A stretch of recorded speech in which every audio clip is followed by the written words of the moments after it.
আসসালামু আলাইকুম প্রিয় দর্শক ও শ্রোতা মণ্ডলী। একটা কথা আছে যে অতি লোভে তাঁতি নষ্ট। যেমন আমাদের সরকার, শেখ হাসিনা বিগত সরকার, ওনার ভুলের কারণে উনি তাকে ক্ষমতা হারাইতে হয়েছে। তিনি কাজ করেছেন, এই কাজের আর কেউ মূল্যায়ন করে নাই। তো সেই রকম আমি মুসলমান ভাইদেরকে বলছি, মুসলমান ধর্মের জন্য বলতেছি, মুসলমান ধর্মের প্রতি শ্রদ্ধা রেখেই বলছি, কারণ আমি তো মুসলমান, শ্রদ্ধা তো রাখতেই হবে। বাংলাদেশে যত বড় গুণীজ্ঞানী নেতা আছেন, ইসলামিক কলেজটা আছেন, তাদেরকেও এ বিষয়ে আহ্বান জানাচ্ছি। তো বর্তমানে আমি যে কথাটা বলবো সেটা হলো ভারতের কথা। ভারতের তৃণমূল কংগ্রেস নেতা মমতা ব্যানার্জি বলতেছেন যে ভারতে কোনো বাবরি মসজিদ নামে কোনো মসজিদ হবে না। তো এটা তৃণমূল নেতা বিধায়ক মুসলমান, উনি এই প্রকল্পটা বাস্তবায়নের জন্য অনেক দিন ধরেই লড়াই করে আসছেন। তো বাবরি মসজিদ নিয়ে অনেক কিছু ইতিহাস হয়ে গেছে, যেখানে ছিল সেখান থেকে ভেঙে ফেলে দেওয়া হয়েছে, মিথ্যা কথা বলা হয়েছে, যেখানে মন্দির ছিল, এই ছিল, সেই ছিল। তো যাই হোক, সে প্রসঙ্গে যাচ্ছি না। তো উনি চিন্তা ভাবনা করছেন যে ক্ষমতায় আসি 3-4 বছর, 3-4 বার, আরও 3-4 বার থাকা যায় কিনা। যেমন হাসিনা ছিল, পরে তাকে হারাতে হচ্ছে, ঠিক মমতা ব্যানার্জিকেও তার ক্ষমতা হারাতে হবে। আমি এই জায়গায় বসে আপনাদেরকে বলতেছি, এবং এটা বিশ্বাস রাখবেন। 26 সালে যে ইলেকশন আছে, তাদের এই বিধানসভায় তাকে ক্ষমতা অবশ্যই হারাতে হবে। মুখ্যমন্ত্রী আর থাকতে পারবেন না। অন্য কেউ হয়তো কংগ্রেসের নেতা মুখ্যমন্ত্রী হয়ে আসতেন, তিনি আর থাকতে পারবেন না, এটা নিশ্চিত। কেন? হয়তো বা কংগ্রেস ক্ষমতা আসবে, কিন্তু ওই মমতা ব্যানার্জির কোনো পদবি থাকবে না, এটা নিশ্চিত। উনি মুখ্যমন্ত্রী হতে পারবে না। প্রথম কথা হলো যে উনি মুসলমানদের ভোট নেওয়ার জন্য বিগত সময়ে মুসলমানদের পক্ষে কথা বলছেন যে রেজিস্ট্রেশন করা লাগবে না। এখনও আবার সেগুলো রেজিস্ট্রেশন করাইতেছেন, তাদের বিভিন্ন নিয়মকানুনের মধ্যে রাখছেন। এখন যে বিধায়ক ভারতের বাবরি মসজিদ নামে যে মসজিদটা তৈরি করে যাচ্ছেন, সেখানে অনেক কোটি কোটি টাকা চলে আসছে বিদেশ থেকে। তো এইখানেই তৃণমূল নেতা বিধায়ক উনি এই প্ল্যান করছেন যে একটা মসজিদ করা দরকার।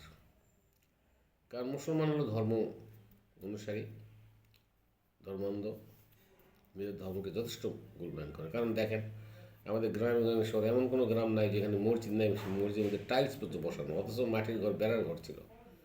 সেখানে ধর্মের প্রতি আনুগত্য রেখে সকলের সাহায্য করে সেটা পূর্ণাঙ্গ রূপ ধারণ করে একটা মসজিদ হয়ে যায়। এবং সেখানে ফ্যান, এসি, কার্পেট, যা কল্পনা করা শহরে যা আছে গ্রামেও তাই আছে এখন প্রত্যেকটা মসজিদে। তো সেই হিসাবে ভারতের যে সংখ্যালঘু মুসলমান বলা হয়, তারপরে কিন্তু 20-25 কোটি মানুষ আছে, আমাদের বাংলাদেশে বেশি। তো এই বাবরি মসজিদটা করতে যায় যদি এই তৃণমূল মমতা বেগম নেতা বলেছেন, মুখ্যমন্ত্রী, যে নবাব সিরাজদৌল্লার সাথে বিশ্বাসঘাতকতা করছে মির্জা, এবং সেই বিশ্বাসঘাতকতার জন্য বাংলার পশ্চিমবঙ্গকে বা মুর্শিদাবাদকে হারাতে হয়েছে।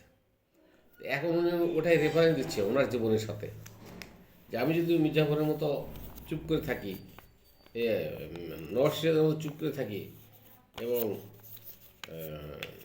মির্জাফর কিছু না বলি, তাহলে ঠিক আমি নওয়াজ সিরাজের মতোই আমার অবনতি হবে। তো কথাটা ঠিকই বলছেন, ভুল বলেন নাই। তবে আপনি বেশি বুঝতে গিয়ে আবার ভুল করলেন। এই যে বাবরি মসজিদের ক্ষেত্রে তৈরি করতেছে নাম দেওয়া, তাতে আপনাদেরকে, আপনার ধর্ম, বিভিন্ন মন্দির, মাদ্রাসা, গির্জা তৈরি করতেছেন না, হচ্ছে না। সেগুলো বাধা নাই। এখানে কেন বাধা? এটা কি অন্য কিছু সৃষ্টি হচ্ছে? এখানে নামাজ হবে, তারপর তিনি সামাজিক কাজ করবেন, ইউনিভার্সিটি হবে, তারপরে মেডিকেল কলেজ হবে, এলাকার লোকের উন্নয়ন হবে। এটা তো ভালো বিষয়, যেটা আপনি করতে পারতেন, উনি করতেছে, অসুবিধা কী?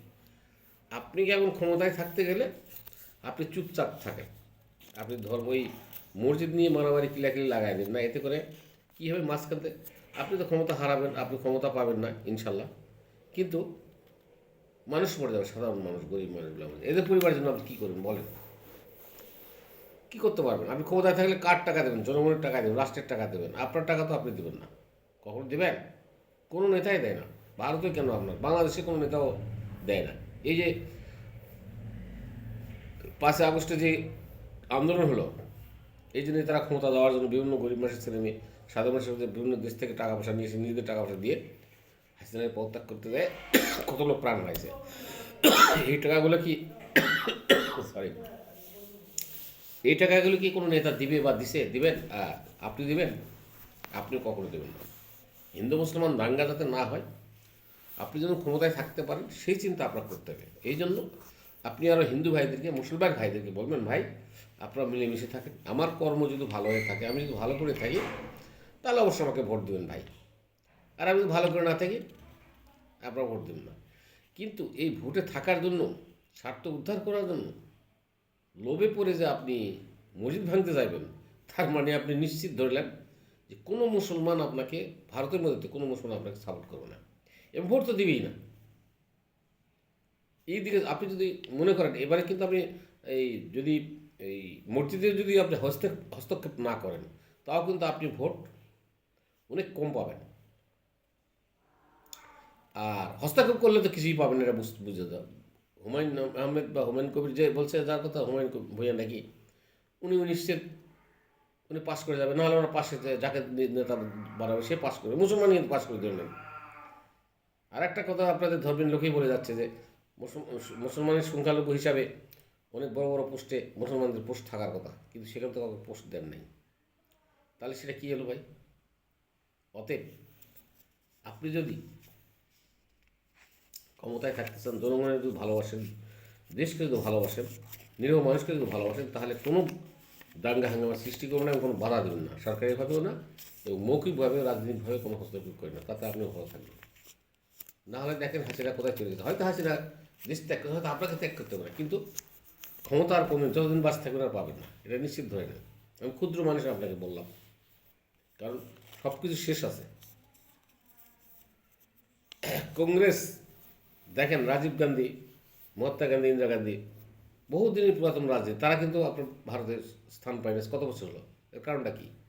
নিশ্চয়ই পিছনে কোনো খারাপ আছে, কোনো কোনো ভালো কাজ হয়নি তাদের দ্বারা, বা তারাই শুধু শাসন করে গেছে, কাউ কিছু মনে করেনি, এই জন্য তারা আজকে হারিয়ে গেছে। হয়তো আগামীতে যে 26 সালের ইলেকশন যেটা হবে, আপনার নির্বাচন হবে, দেখবেন কংগ্রেস আবার আসে যাবে, হয় কিন্তু আপনি আসতে পারবেন না, এটা নিশ্চিত। যদি যদি বাবরি মসজিদ দিয়ে লেগে যান, বুঝতে পারছেন? তো যাই হোক, তবে যা বললাম ভুল ত্রুটি মার্জনীয়, ক্ষুদ্র মানুষ, আপনারা সবাই বিবেচনা করবেন, এবং বড় বড় মনীষী সুশীল সমাজ যারা আছে তারাও বিষয় নিয়ে একটু আলোচনা করবেন, যাতে মুসলমান ভাইয়েরা ভালো থাকে, মুসলমানদের জয় হয়, সেই কামনা করি। সকলে ভালো থাকেন, সকলে জীবনের উন্নতি কামনা করি। খোদা হাফেজ।